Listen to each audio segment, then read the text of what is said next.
নমস্কার দর্শক বন্ধুরা, আজকে হচ্ছে 17ই জ্যৈষ্ঠ, 1 জুন রবিবার।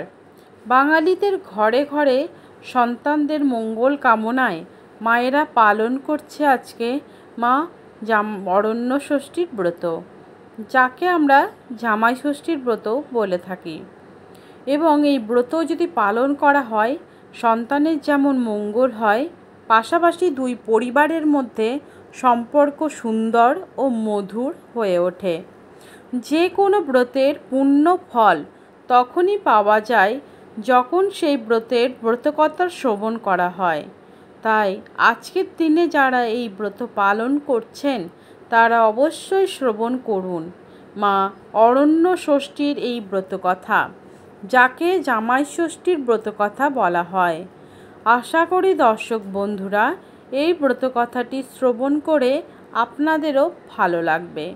তো চলুন আর দেরি না করে শুরু করছি মা অরণ্য ষষ্ঠীর ব্রতকথা।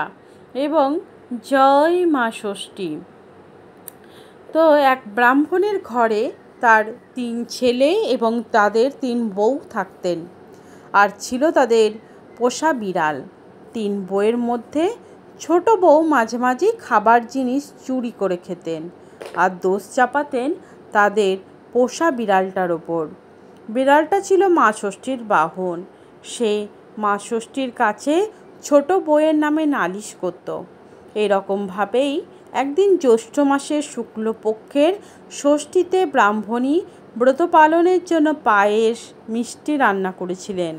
তিনি স্নানে যাবার আগে ছোট বউকে খাবারগুলো দেখতে বলে গেলেন। দেখো তো মা, বিড়ালটা যেন কিছুতেই যেন মুখ না দেয়। তিনি স্নানে গেলে খাবারগুলো দেখে ছোট বউ লোভ সামলাতে পারলেন না। সব খাবার থেকেই একটু একটু করে খেয়ে দেখলেন আর দই নিয়ে বিড়ালটার মুখে লাগিয়ে দিয়ে এলেন। এরপর স্নান করে এসে ব্রাহ্মণী খাবারের এরকম অবস্থা দেখে ছোট বউকে জিজ্ঞাসা করলেন, এরকম কে করেছে? ছোট বউ বললেন, কি জানি মা, আমার একটু চোখ লেগে গিয়েছিল, মনে হয় বিড়ালটা খেয়েছে। এই বলে তিনি বিড়ালটাকে নিয়ে এসে মাকে দেখালেন। এই দেখুন মা, মুখে খাবার লেগে আছে এখনো, বলে বিড়ালটাকে 2-4 ঘা দিয়ে ছেড়ে দিলেন। মনের দুঃখে কাঁদতে কাঁদতে বিড়ালটা বনে গিয়ে মা ষষ্ঠীর কাছে সব কথা বলল। মা ষষ্ঠী বললেন, আমি সব জানি, তুই কাঁদিস না, আমি ওকে শীঘ্রই এর প্রতিদান দেব। কয়েক মাস পর ছোট বউ সন্তান সম্ভবা হলেন। তারপরে একটি ছোট্ট ফুটফুটে ছেলে জন্মালো। বাড়ির সকলে তো বিশাল খুশি। ব্রাহ্মণী গরিবদের বস্ত্র বিতরণ করলেন। একদিন রাতে ছেলেকে কোলে নিয়ে শুয়েছিলেন ছোট বউ। পরের দিন ঘুম ভেঙে দেখলেন ছেলে তার কাছে নেই। অনেক খুঁজে কোথাও ছেলেকে পাওয়া গেল না। এভাবে ছোট বউ 7টি সন্তানের জন্ম দিলেন। কিন্তু একইভাবে সকলেই যেন কোথায় নিখোঁজ হয়ে গেল। রাতে কোলে নিয়ে তিনি শুতেন আর সকালে উঠে কাউকে খুঁজে পেতেন না। পাড়ার লোকেরা সকলে বলা চালু করলো, এই নিশ্চয় রাক্ষসী, নিজের ছেলে মেয়েও খেয়ে ফেললো, একে ঘর ছাড়া করা উচিত। এই কথা শুনে ছোট বউ নিজেই ঘর ছেড়ে বনে চলে গেলেন। বনে এসে মা ষষ্ঠীর নাম করে কাঁদতে থাকলেন।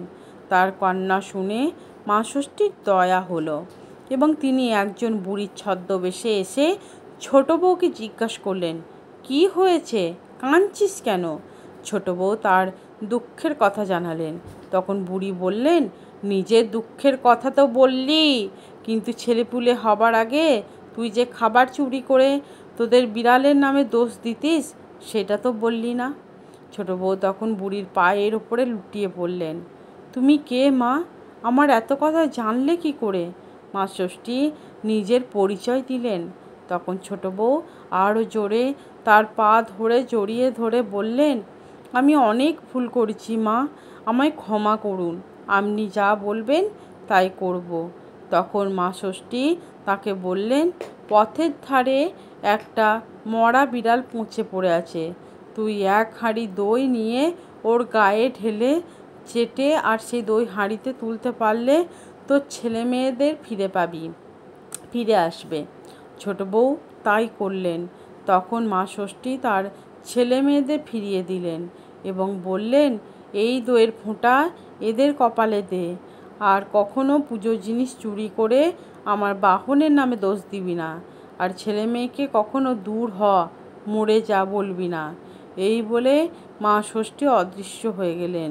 ছোট বউ ছেলে মেয়েদের নিয়ে ফিরে এলেন।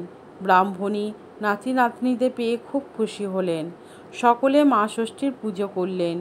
এরপর ছেলেমেয়েরা বড় হলে তাদের বিয়ে দিলেন। জ্যৈষ্ঠ মাসের শুক্লপক্ষের ষষ্ঠীতে মেয়ে জামাইকে ডেকে জামাই ষষ্ঠী করলেন। এইভাবেই জামাই ষষ্ঠীর ব্রতর কথা চারিদিকে ছড়িয়ে পড়ল।